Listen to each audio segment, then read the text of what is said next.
Bismillahirrahmanirrahim.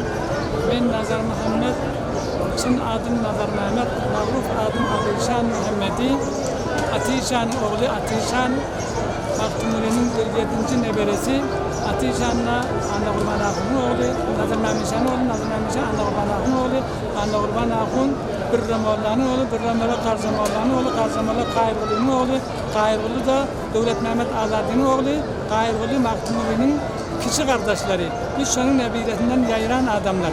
Men çünkü Maktumuri'nin şu Aktokoy'da doğulanın için İran hükümetinin hem de ulukan adamları bilen, reisleri bilen, bastıkları bilen gelip de Maktumuri'nin doğulanın için bunu davaralı toy tuttuk.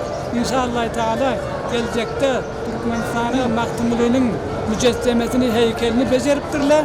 Şununla da barıp inşallah Teala şunun heykelini kutlamaklık bilen Beyik Serdarımız oyna arkadaşımızın oğlu Serdar'ın yaşının uzun olup devletin berkarar olup denini yurdunun avat olmaklığı bilen inşallah Teala birlikte sataşmaklığı arzu edeceğim. Ve hem de şoların tutacak toylarına ve çeken zahmetlerine Ulu Huday'dan Tanrı yalkasını veriyen. Allah Teala derecelerini belirlesin, yurtlarını avat etsin, sağları sağ, yurtları avat, ağılları bir yaşamak nasip etsin. Ağıllarına, sağlarına bereket verin.